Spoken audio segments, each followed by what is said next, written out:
300 பேர், நீங்கள் 1000 பேர்த்துக்கு உதவி பண்ணிக்கிறீங்க, 1000 பேர்த்து வீடியோ எடுத்து போட்டிருக்கீங்க.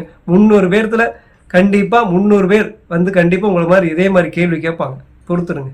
ஒரு 300 பேர் வந்து நாளைக்கு, தம்பி வள்ளல் நீ எங்கள் ஃபேமிலி காட்டினி இல்லை, என்னை காட்டினி இல்லை, என்னை பிடிச்சதான வீடியோ போட்டு உலகத்துக்கு காட்டினேன், அதில் எவ்வளோ வீடியோவில் வருமானம் வந்தது, உலகத்துக்கு காட்டு, எனக்கும் காட்டு, மக்களுக்கும் காட்டு, காட்டிட்டு அந்த காசு எனக்கு கொடு. அவர் கொடுக்குறனார் இல்லை, சந்துரு ஜெர்மனிலேருந்து கொடுக்குறனார் இல்லை, அந்த மாதிரி ஏழை மக்கள் கண்டிப்பாக கேட்பாங்க, வீடு தேடி வந்து கேட்பாங்க.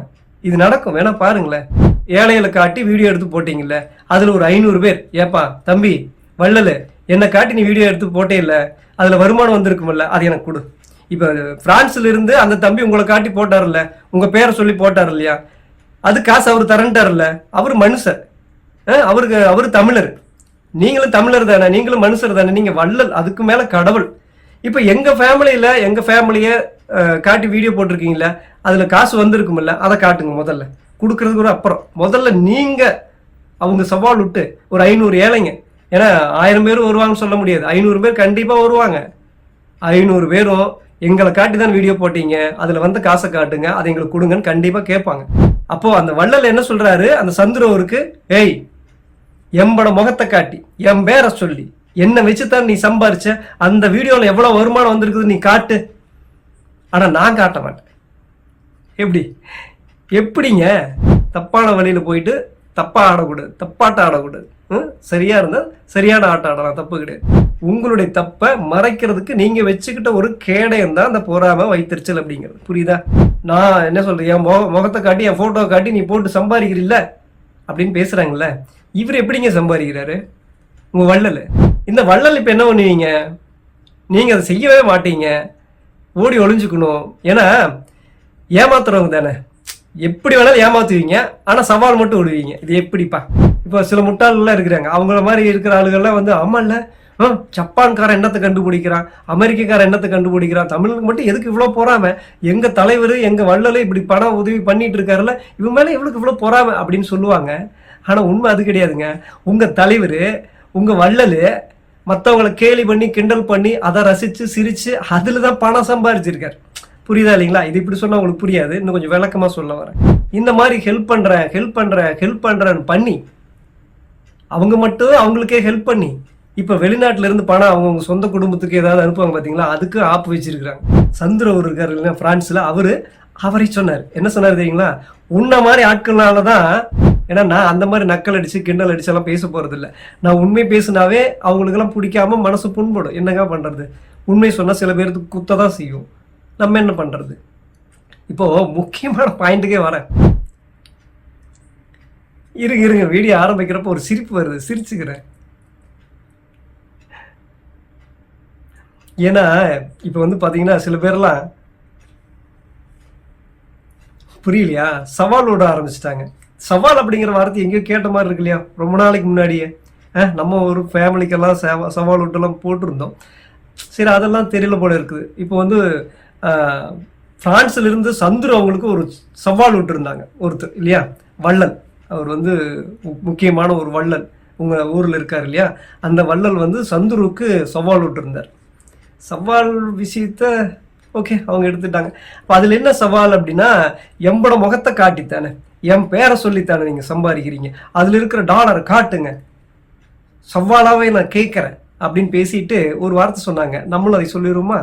இந்த வீடியோ யாராவது பார்த்தீங்க அப்படின்னா, யாருடைய மனசு புண்படுற மாதிரி இருந்துச்சுன்னா, நான் இப்போவே I am sorry, very sorry கேட்டுக்கிறேன். ஏன்னா பேசுகிறதெல்லாம் பேசிட்டு என்னெல்லாம் தோணுதோ எல்லாம் பேசிட்டு நக்கல் அடிச்சுட்டு கிண்டல் அடிச்சுட்டு கடைசியாக வந்து நான் ஏதாவது மனசார ஏதாவது வேணும்னே பேசலை, தெரியாமல் பேசியிருந்தேன்னா நான் உங்கள்கிட்ட மனசார மன்னிப்பு கேட்டுக்கிறேன் அப்படின்னு மன்னிப்பு கடைசியில் கேட்டு மொத்தமாக வீடியோ பாருங்கள், நான் மன்னிப்பெல்லாம் கேட்டிருப்பேன் அப்படின்னு பேசுவாங்க இல்லையா, எல்லாம் பேசிட்டு கடைசியில் மன்னிப்பு கேட்கறதுக்கு முன்னாடி நான் முன்னாடியே மன்னிப்பு கேட்டுறேங்க. ஏன்னா நான் அந்த மாதிரி நக்கல் அடித்து கிண்டல் அடிச்செல்லாம் பேச போகிறது இல்லை. நான் உண்மை பேசினாவே அவங்களுக்கெல்லாம் பிடிக்காம மனசு புண்படும். என்னங்க பண்ணுறது, உண்மை சொன்னால் சில பேருக்கு குத்த தான் செய்யும், நம்ம என்ன பண்ணுறது? இப்போது முக்கியமான பாயிண்ட்டுக்கே வரேன்.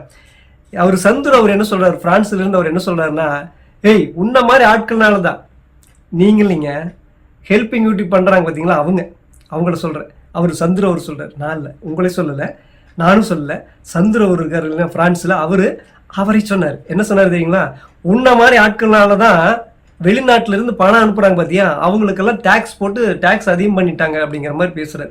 ஒரு இலங்கை தமிழ்ல பேசுறாரு, நமக்கு கொஞ்சம் புரியல. நான் கரெக்டா பேசுறேன்னு பாத்துக்குங்க. ஏன்னா இந்த மாதிரி ஹெல்ப் பண்றேன்னு பண்ணி அவங்க மட்டும் அவங்களுக்கே ஹெல்ப் பண்ணி இப்ப வெளிநாட்டுல இருந்து பணம் அவங்க சொந்த குடும்பத்துக்கு ஏதாவது அனுப்புவாங்க பாத்தீங்களா, அதுக்கு ஆப்பு வச்சிருக்கிறாங்க. எப்படி ஒரு வேலையை செஞ்சா அந்த வேலை நன்மை தானே செய்யணும், ஒரு பிரச்சனை உண்டு பண்ணலாமா? அப்போ ஒரு பிரச்சனை உண்டு பண்ணுது அப்படின்னா அந்த வேலை எந்த மாதிரியான வேலை? பிரச்சனையான வேலை, ஒழுக்கமா செய்யலைன்னு தான் அர்த்தம். சரி, அப்படிலாம் சொன்ன உங்களுக்கு புரியாது. அவர் சொன்னது அதுதான். ஏன்னா ஒரு 7 மாசத்துலயோ இல்லை 7வது மாசத்துலயோ சரியா தெரியல, அதுல வந்து கரெக்டா வந்து பாத்தீங்கன்னா வெளிநாட்டுல இருந்து பணம் அனுப்புறவங்களுக்கெல்லாம் கொஞ்சம் வரி அதிகமா கூட்டிட்டாங்களாம். அதையெல்லாம் சொன்னோம்னா தமிழனே எதிரிம்பாங்க, பொறாமைம்பாங்க, வளர்றதுக்கே விட மாட்டான் அப்படின்னு சொல்லுவாங்க. ஆனா அந்த தமிழ் மக்களை ஏழை மக்களா இருக்கிற தமிழ் மக்களை கேலி பண்ணி கிண்டல் பண்ணி நக்கல் அடிச்சு சிரிச்சு அதை ரசிச்சு போடுவாங்க, உலகத்துக்கே காட்டுவாங்க. பாத்துக்குங்க, அது தப்பு கிடையாது. புரியுதா?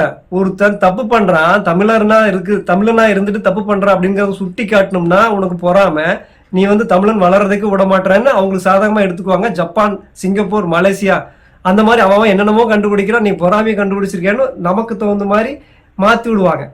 புத்திசாலித்தனமா இல்லைன்னு வச்சுக்கோங்களேன். இப்போ சில முட்டாள்லாம் இருக்கிறாங்க, அவங்கள மாதிரி இருக்கிற ஆளுகள்லாம் வந்து ஆமா இல்ல, ஜப்பான்காரன் என்னத்தை கண்டுபிடிக்கிறான், அமெரிக்காரன் என்னத்தை கண்டுபிடிக்கிறான், தமிழுக்கு மட்டும் எதுக்கு இவ்வளவு பொறாம, எங்க தலைவர் எங்க வள்ளல இப்படி பணம் உதவி பண்ணிட்டு இருக்காருல்ல, இவன் மேல இவளுக்கு இவ்வளவு பொறாம அப்படின்னு சொல்லுவாங்க. ஆனா உண்மை அது கிடையாதுங்க. உங்க தலைவர் உங்க வள்ளலு மற்றவங்களை கேலி பண்ணி கிண்டல் பண்ணி அதை ரசிச்சு சிரிச்சு அதுலதான் பணம் சம்பாதிச்சிருக்காரு. புரியுதா இல்லைங்களா? இது இப்படி சொன்னா உங்களுக்கு புரியாது, இன்னும் கொஞ்சம் விளக்கமா சொல்ல வரேன். கரெக்டான பாயிண்ட்டுக்கு இப்பதான் வரேன், அப்பதான் புரியும். நம்ம ஸ்ட்ரெயிட்டா பேச வேண்டிய சூழ்நிலை இல்லை, ஏன்னா நம்மளை இன்னும் அவங்க பேசல. சவாலுக்கு நம்ம ஆல்ரெடி ஒரு சவால் இருக்குது. சரி, அது அப்புறம் பார்ப்போம். இப்போ அவர் என்ன சொல்றாரு, நான் உனக்கு நல்லதான் சொன்னேன். யாரு? வள்ளலுக்கு. யார் சொல்றாங்க? பிரான்ஸ்ல இருக்காரு இல்லையா சந்துரு, அவரு பதில் வீடியோ போட்டு உன்னை பத்தி நான் பேசினேன் இல்லையா, வேற வழி இல்லப்பா, உன்னை பத்தி நான் சொல்லிதானே ஆகணும். நீ என்ன பண்ற, என்னுடைய மக்களை கேலி பண்ற, கிண்டல் அடிச்சு கேலி பண்ணி அதை உலகத்துக்கு காட்டுற. புரியுதா? அது தப்புன்னு நான் பேசிதானே ஆகணும். யாரு பண்றா? நீ தானே பண்ற, உன் பேரை சொல்லித்தானே ஆகணும். அதுக்காக தான் நான் சொன்னேன், உனக்கு கூட நல்லதான் சொன்னேன். ஏன்னா வெளிநாட்டுல இருந்து பணம் அனுப்புறவங்க அதை ஏத்துக்கிட்டாங்கன்னா, நான் தான் அனுப்புனேன் அப்படின்னு ஒத்துக்கிட்டாங்கன்னா உனக்கு வந்து நிறைய பிரச்சனையில இருந்து விடுதலை கிடைக்கும் அப்படிங்கிற நல்லெண்ணத்துல தான் நான் வந்து பேசியிருந்தேன். இப்ப இல்ல, முன்னாடியே பேசியிருந்தேன். அது உனக்கு புரியல. இதை சொன்னோம் அப்படின்னா என் மேல போறாமன்னு நீ பேசுற. சரி, ஓகே, எம்பது $54 வந்துருக்குது, அந்த டாலரும் கொடுக்குறேன். இப்ப நான் பேசிட்டு இருக்கு இல்லையா, அவர் சொல்றாரு, நான் இல்ல, சந்துரு அவர் சொல்றாரு, இப்ப நான் உனக்கு பதில் வீடியோ போட்டுட்டு இருக்கு இல்லையா, இதுல வர்ற வருமானத்தையும் கொடுக்குறேன், உங்களோட அக்கௌண்ட் கொடு, நான் பணத்தை கொடுத்துட்றேன். உங்களோட காசு வச்சு உன் பேரை சொல்லி நான் சம்பாரிச்சு எதுவும் சாப்பிடணுங்கிற அவசியம் இல்லை அப்படின்னு அவர் பேசுறாரு. ஏங்க, நான் அப்படியெல்லாம் பேச போறது இல்லை, நான் நுணுக்கமா பேச போறேன், ரொம்ப தெளிவா பேச போறேன். அப்போ அந்த வள்ளல் என்ன சொல்றாரு அந்த சந்துருவருக்கு, ஏய், எம்பட முகத்தை காட்டி என் பேரை சொல்லி என்ன வச்சுதான் நீ சம்பாரிச்ச, அந்த வீடியோல எவ்வளவு வருமானம் வந்திருக்குது நீ காட்டு, ஆனா நான் காட்ட மாட்டேன். எப்படிங்க, எப்படி முடியுது? ஓ, இதைத்தான் நீங்களாம் பாராட்டி வள்ளல் கடவுள் அப்படிங்கிறீங்களா? நான் உனக்கு ஒன்று சொன்னேன் அப்படின்னா அதை நான் செய்யணும். நம்ம ஒன்று செய்கிறோம் அப்படின்னா அதை அடுத்தவங்களுக்கு செய்யணும், அடுத்தவங்களுக்கு என்ன செய்யணுமோ அது நமக்கும் தான். இப்போ நீ காட்டு, சந்துரு பிரான்ஸ்ல இருந்துட்டு நீ எனக்கு வீடியோ போடுற இல்ல, தமிழன் வளர்றதுக்கு விட மாட்டேற, நீ வந்து பொறாம பிடிச்சிருக்கிற, ஜப்பான்கார, மலேசியாக்கார, உலகத்துல இருக்க அத்தனை பேரும் என்னென்னத்தையும் கண்டுபிடிக்கிறான், தமிழனுக்கு மட்டும் எங்க இருந்தா பொறாம வருதுன்னு தெரியல. ஏங்க, இதுக்கு பேர் பொறாமை இல்லைங்க. உண்மையை சொன்னா பொறாமைன்னு நீங்க பேர் வச்சுக்கிறீங்க. நீங்க பண்ற தப்பு சுட்டி காட்டினா அதுக்கு பொறாமை நீங்க பேர் வச்சுக்கிறீங்க. நீங்க பேர் வச்சுக்கிறதுனால அது வந்து என்ன சொல்றது, ஒரு பெரிய பொறாமை கண்டுபிடிப்பெல்லாம் கிடையாது. உங்களுடைய தப்பை மறைக்கிறதுக்கு நீங்க வச்சுக்கிட்ட ஒரு கேடயம் தான் அந்த பொறாமை வைத்தறிச்சல் அப்படிங்கிறது. புரியுதா? இப்போ உங்களை காட்டி உங்க பேரை சொல்லி வீடியோ போட்டார் இல்லையா அவரு சந்துரு, அவரு அதே காசு அவர் கொடுக்குறாரு. நம்ம அங்கேயே வருவோம். இப்போ சந்துரு அவர் என்ன பேசினாரு அப்படின்னா, உன்னை பத்தி நான் பேசினது, இப்போ பேசின வீடியோ, முதல் பேசின வீடியோ எல்லாம் நான் வந்து அனுப்பிச்சிடறேன், பேங்க் டீட்டெயில் கொடு அப்படின்னு சொன்னார் இல்லைங்களா? இப்போ நீங்கள் ஒரு விஷயம் சிந்திச்சு பார்க்கணும். இப்போ அவங்க அந்த வள்ளல் பேரை சொல்லி வீடியோ போட்டதுக்கு காசு கொடுக்குற என்ன தான் நான் என்ன சொல்றேன், என் முகத்தை காட்டி என் ஃபோட்டோவை காட்டி நீ போட்டு சம்பாதிக்கிறீல்ல அப்படின்னு பேசுகிறாங்கல்ல, இவர் எப்படிங்க சம்பாதிக்கிறாரு உங்க வள்ளல்? புரியுதா? இப்போ சந்துரு ஒரு விளக்கம் கொடுத்துட்டாரு, அவருக்கு புரியல. அவருக்கு வந்து ஓரளவுக்கு கொஞ்சம் சரி ஓகே அந்த பையன் அப்படின்னு நினைச்சு பேசுறாரா இல்லை புரியாம பேசுனாரான்னு தெரியல. இப்ப இந்த சந்துருவுக்கும் வந்து சவால் விட்டார் இல்லையா, அவர் யாரை காட்டி வீடியோ போட்டுட்டு இருக்காரு தெளிவா பார்த்து சொல்லுங்க. உங்களுக்கு இன்னும் புரியல, முக்கியமான பாயிண்ட்டுக்கு வர்றேன்னு வந்துட்டே இருக்கு இல்லையா, கிட்ட வந்துட்டேன். இப்போ இவர் இந்த வள்ளல் என்ன சொல்றாரு, சந்துரு பார்த்து என் போட்டோவை காட்டி என் பேரை சொல்லி நீ சம்பாதிக்கிறீ இல்லையா, அந்த டாலர் காட்டு, நீ காட்டு, நான் சவாலை விடுற, நீ காட்டு அப்படின்னு இவர் காட்டுன்னு காட்டினார் இல்லைங்களா. இப்போ இவர் யாரை காட்டி வீடியோ போட்டாரு, இப்போ உங்க ஊர்ல இருக்கிற ஜஃப்னால இருக்கிற 1500 பேர்த்துக்கு ஒரு 1000 பேர்த்துக்கு உதவி பண்ணியிருப்பார் இல்லையா, அந்த 1000 பேர்த்த வீடியோ எடுத்து போட்டிருப்பார் இல்லையா, அத்தனை பேரும் ஏழைங்க. இந்த 1000 பேர்ல ஒரு 500 பேர் ஏப்பா வள்ளல, நீ என் குடும்பத்துக்கு வந்தே இல்லை, என் வீட்டுக்கு வந்தே இல்லை, என்னை எடுத்து நீ வீடியோ போட்டே இல்லை, எங்க அந்த வருமானத்தை காட்டு. இப்போ சந்துரு ஒரு பிரான்ஸ்ல இருந்து அனுப்பிச்சார் இல்லையா, இப்ப பேசின வீடியோவுக்கும் மொதல் வீடியோவுக்கும் சேர்த்து 2 பணத்தையும் நான் கொடுக்குறேன்ட்டார்.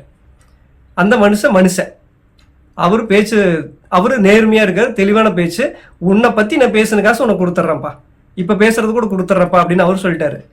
இந்த வள்ளல் இப்ப என்ன பண்ணுவீங்க, நீங்க அதை செய்யவே மாட்டீங்க, ஓடி ஒளிஞ்சுக்கணும். ஏன்னா ஏமாத்துறவங்க தானே, எப்படி வேணாலும் ஏமாத்துவீங்க, ஆனா சவால் மட்டும் விடுவீங்க. இது எப்படிப்பா, உங்களுக்கு ஒரு நியாயம், அடுத்தவனுக்கு ஒரு நியாயமா?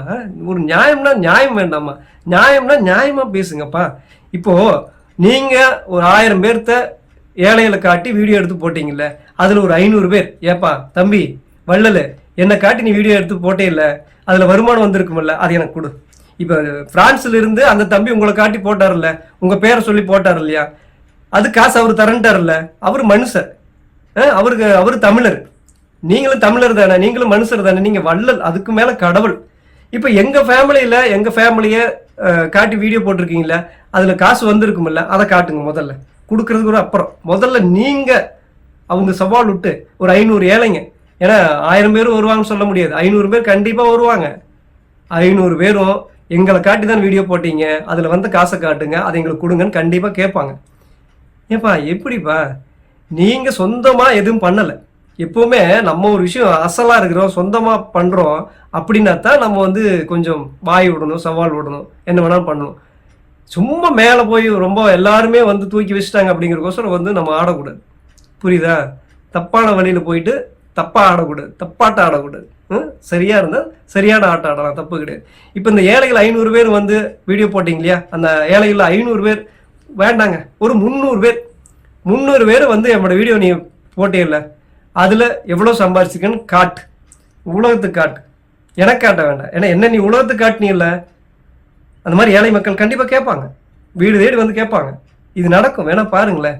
ஏழைகளுக்கே அந்த அளவுக்கு வலு, நீங்க நினைச்சுக்கலாம் ஏழைகளுக்கு வந்து அந்த அளவுக்கு வலு இல்லை, அவங்க எல்லாம் வரமாட்டாங்க அப்படின்னா, ஏங்க உண்மையாவே ஏழைகளுக்கு சப்போர்ட் பண்றவங்க நிறைய பேர் இருப்பாங்கல்ல வெளிநாட்டுல, அவங்க போய் ஏப்பா நான் உனக்கு காசு தரேன், எவ்வளவு அவங்க காசு கொடுத்துருப்பா, 50,000மா, நான் தான் உனக்கு 1 லட்ச ரூபா தரேன், நீ போய் அவங்ககிட்ட கணக்கு கேளு அப்படின்னா கேட்பாங்களா மாட்டாங்களா? நீங்க அதே காசை வச்சு அதே ஏழைகளை பயன்படுத்தினீங்க இல்லையா, அதே ஏழைகளை நல்ல விஷயத்துக்கு பயன்படுத்துறவங்களும் இருப்பாங்கப்பா, சொல்ல முடியாது. ஏன்னா அவங்களுக்கு தேவை என்ன, கஷ்டம் தீருது, ஆனா நியாயமா தானே கேட்கிறோம் அப்படின்னு அந்த ஏழைகளும் கேட்பாங்க. ஒரு 300 பேர் வந்து நாளைக்கு தம்பி வள்ளல் நீ எங்க ஃபேமிலி காட்டினி இல்லை, என்ன காட்டினி இல்லை, என்ன பிடிச்சதான வீடியோ போட்டு உலகத்துக்கு காட்டினேன், அதுல எவ்வளவு வீடியோவில் வருமானம் வந்தது, உலகத்துக்கு காட்டு, எனக்கும் காட்டு, மக்களுக்கும் காட்டு, காட்டிட்டு அந்த காசை எனக்கு கொடு. அவர் கொடுக்குறனாருல்ல, சந்துரு ஜெர்மனில இருந்து கொடுக்குறனாருல்ல, அதே சாரி சந்துரு வந்து பிரான்ஸ்ல இருந்து கொடுக்குறேன்னு சொன்னார்ல, அதே மாதிரி நீயும் கொடுப்பான். அவர் மனுஷன், அவர் தமிழரு, அவர் மானமுள்ள மனுஷன், அவர் காசுக்கு ஆசைப்பட மாட்டாரு, அவர் கொடுத்துட்டாரு. நீ காசுக்கு ஆசைப்பட மாட்டேல, நீ வள்ளல் தானே, மற்றவங்களுக்கு உதவி பண்றதுக்கு தானே இருக்கிற, அப்போ நீ எங்களை வச்சு வீடியோ போட்டே இல்லையா, அந்த காசை கொடு, அந்த காசை உலகத்துக்கு காட்டு அப்படின்னு கண்டிப்பா ஏழைகள் வந்து கேட்பாங்க. இது வந்து ஏன் இப்படியெல்லாம், ஏன் நம்ம எப்பவுமே நல்லதே பண்ணாலும் நல்ல வழிமுறையில பண்ணணும், நல்லதே பண்ணாலும் கரெக்டான வழிமுறையில பண்ணணும், நல்லதே பண்ணாலும் தப்பு பண்ணக்கூடாது. ஏழைகளை கேலி பண்ணி கிண்டல் பண்ணி அதை வீடியோ எடுத்து போட்டு ஏழைகளுக்கு என்ன சொல்றது, இதுல வருமானம் வரும் அப்படிங்கிற விஷயத்த சொல்லாம ஏழைகளை வந்து காட்டினா அவர் அழகா சொன்னார். இப்போ ஒரு கஷ்டம்னு இருந்துச்சுன்னா எவனா ஒருத்தர் வந்து உண்மையாவே அதுதான் வந்து பேசுற வரைக்கும் பேசிக்கிறியாப்பா, இது ஏதோ நீ கத்திட்டு போ, கிண்டல் அடிக்கிறியா அடிச்சுட்டு போ, எனக்கு ஏதோ கஷ்டம் இருந்ததுன்னா பரவாயில்லன்னு ஏழைகள் இருப்பாங்க. அந்த வேதனையும் அந்த வழியையும் பயன்படுத்தி கேலி அடிச்சு கிண்டல் அடிச்சு அதை வீடியோ எடுத்து போட்டு அதுல காசு பணம் சம்பாதிச்சுட்டு உட்காந்துட்டு பேசக்கூடாது, தப்புப்பா அதெல்லாம். நீங்க வந்து உங்க போட்டோ போட்டதுக்குமே உங்க பேரை சொன்னதுக்குமே இவ்வளவு தூரம் சவால் விடுறீங்க இல்லையா, அதில் யாரோ ஒருத்தர், ஏன்னா ஏழைகளுக்கும் மானம் இருக்குது, ஏழைகளுக்கும் ரோசம் இருக்குது. அதில் 300 பேர், நீங்கள் 1000 பேர்த்துக்கு உதவி பண்ணிக்கிறீங்க, 1000 பேர்த்து வீடியோ எடுத்து போட்டிருக்கீங்க. 300 பேர்த்துல கண்டிப்பாக 300 பேர் வந்து கண்டிப்பாக உங்களை மாதிரி இதே மாதிரி கேள்வி கேட்பாங்க. பொறுத்துருங்க.